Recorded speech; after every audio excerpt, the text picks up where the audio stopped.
Welcome and thank you for making time during your workday. We're going to explore a new product in MyHeritage called Ancient Origin. The first thing I'm going to do is share my screen with you. All right. This is the family that you and mom started. These are your parents and some of your siblings, ones who have passed. Your paternal grandparent with your Aunt Mary here, your father here. Going to fly through some of these pages to take us to your MyHeritage. MyHeritage has updated their history.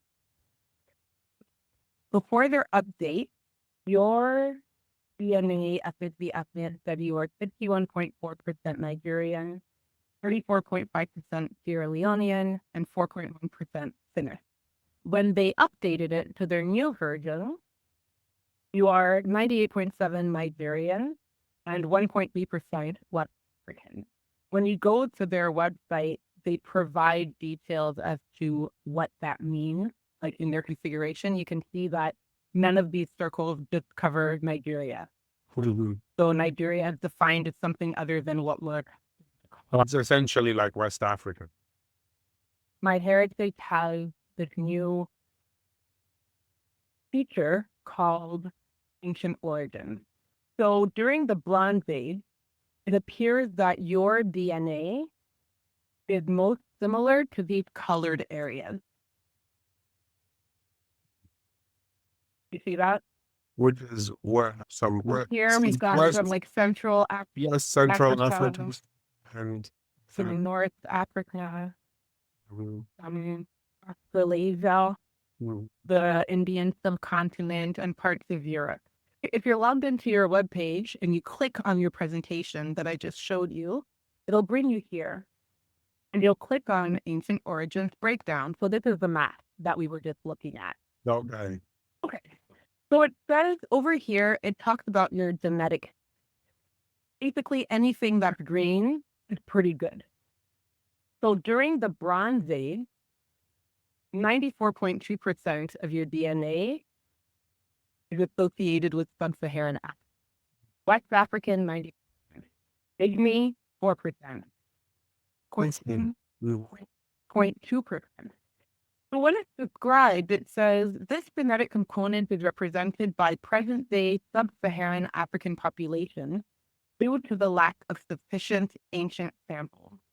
So there is lack of data from sub-Saharan African populations. As far as you know, where did you come from before you started doing all this DNA testing stuff?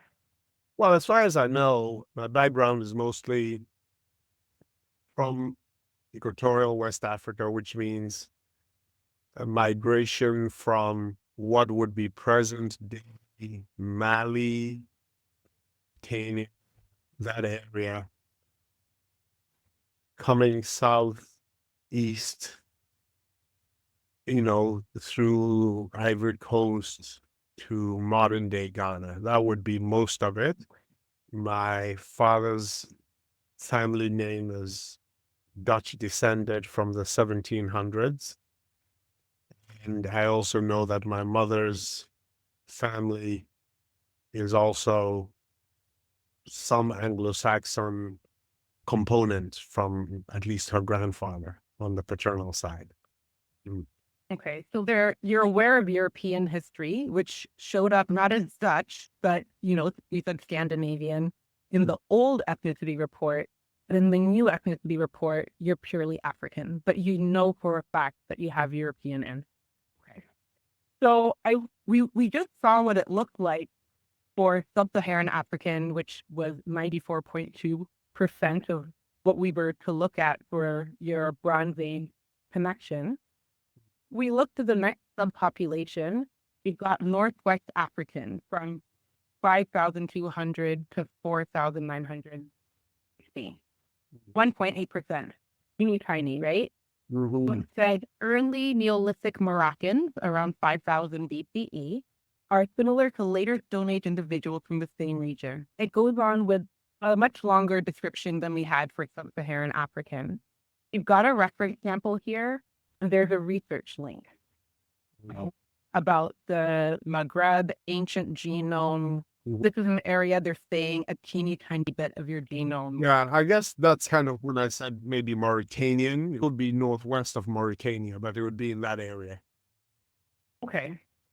And then here, this is not African, Bronze Age Anatolian, subpopulation Hittite, Central Anatolian. And then it gives you a description about Neolithic farmers, the Caucasus hunter-gatherers, the Iranian Neolithic farmers. And look at these reference samples and your research links here. So we're not going to go through every single bit of it. Right. We've talked about the fact that some of your relatives who took DNA tests had a tie to Asia. When we got this ancient origins result, you also have an ancient tie to Asia, Asia. Laos, Bronze Age, right? All of these reference samples in these research links, right? And so these reference samples indicate that they have a larger database of Asian DNA that we're comparing to. If we click on the research link here, it takes us to Nature. This is like a peer-reviewed article. You have. Unfortunately, when we were looking at your sub-Saharan African information, there was no Reference. We're not going to go through each and every one, but in the Iron Age, you've got sub-Saharan African again, and Iberian. May the sea blessings be upon you, my friend. From our magnificent cork of Tyre, we rule the great waters that connect the land. For Phoenicians, they've taken from the history, they created this video, they've been able to use AI to kind of create the Phoenician man. And then you also have during the Iron Age, Right. you've got this video, you've got your subpopulation, your description, these reference samples, and more research. So this shows you the Iberian piece. This is really ancient information. You know, Roman Italy, Middle Ages, you're consistent with the sub-Saharan African Right. across time. And then you'll have these like less than 1 to maybe 4% from other parts of the world. Maybe I can ask you, we went through this really quickly. You've been supporting me in my endeavors to build this enterprise of genetic genealogy for people of African descent. You're a scientist, you're a physician, you're a Ghanaian who knew of European ancestry that became more specific in the early 2000s. What are your thoughts when you look at this? Well, I mean, it also speaks to the kind of extensive diversity of genetics in Africa, and the fact that over time also Africa has populated other regions of the world. And so you see it coming through here. Probably it would be much more significant if there was a larger database, reference database of information. We would even see the diversity more than maybe it is showing now. But definitely very, very interesting because it gives you the clues as to how, well, in many ways, how Africa has populated the world with its genes. It's very interesting in that respect, from my perspective. You're an African man who immigrated to North America like in the 80s. But if you're like working with other Black populations that aren't recently indigenous to Africa, what are your thoughts or concerns about this? Because you're able to draw on information you have. When you come to this page and it says this is represented by present-day sub-Saharan Africans, but we don't have any reference samples or links. But we have a little bit more when we go to, say, other hunter-gatherer communities, you know, that are North African. Information from the Anatolian farmers, the Caucasus hunter-gatherers. This is another element of how you connect to hunter-gatherer and farmer communities. and then the group that you are most genetically similar to. Here, I found this interesting, that the genetic fit for all of these genetic similarity categories is distant and not very close. So Mhm. I hadn't delved in deep, but here we don't have much data to go on Right. for there to be enough comparison made to make the genetic fit closer when we're looking at genetic similarities. That to me says something about the pool of data, because the similarities are based on what information is there. Like I said, I think that if there was, the real ideal would be to have a whole lot more Africans or people of African origin tests, so that there is a much, much broader database of DNA information for individuals to compare their data to. I think And so that's the real challenge. your experience being in Ghana, MyHeritage was generous and provided us with DNA kits to extend our efforts with spanDNA family in preparation for the upcoming summit, Right. Planet Genealogy Summit. So what has been your experience trying to collect more DNA samples? What have been the goals? What do you see being some of the reasons why Ghanaians might not be taking these tests without you going there and asking them to? Yeah. I think when you look at populations that I would say are largely stable, that is historically stable, that is people who have lived in West Africa, have lived there for, in their minds, thousands of years. That's where they come from. Literally, they came from the earth as far as they're concerned. And that's where they are. When you look at those populations, they have very little curiosity about where their genes come from, because they believe that they are geographically where they come from. So, but they don't really think about that. But when you cross the ocean, where migration, whether it was forced or voluntary, is more recent in history, then people understand in their minds that, yeah, that came from somewhere. If you're African American, your history does not end at some plantation in South Carolina. Somebody was brought there against their will or survived the Middle Passage to get there. So there is maybe more curiosity, even though it's not as good as it should be for other reasons, because of the trauma involved and all of that in the history. But at least there is more interest from people in knowing, okay, did my people come from Nigeria, or did they come from the Congo, or did they come from Ghana? But on the other side, that kind of curiosity is not there, because people in their minds feel that they're exactly where they came from.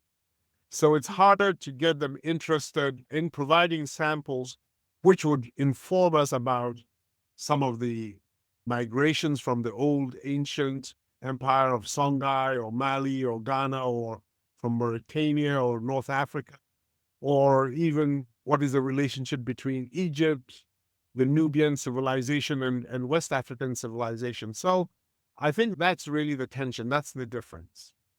Mhm. Have you had a hard time when you're trying to collect these DNA samples? How did it go for you? I mean, people are not immediately sort of interested because of this lack of knowledge of migration, but some are interested because they also realize that there are people in North America who might be connected to them. So some people are, when you sort of bring that into their consciousness, because they don't really think about it. It's a kind of repressed aspect of their history. They'd rather not deal with something that of theirs that they've lost. They'd rather just deal with what they have. And so psychologically, I think people don't think about it, but it's not a very big chasm to traverse, because when you bring it up, it's very evidence of that story is around them all the time.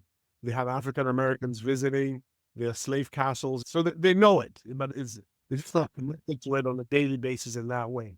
So yes, so you can get people who are interested in providing their DNA so that somebody else can solve the problem they have. It's almost a charitable thing in their minds.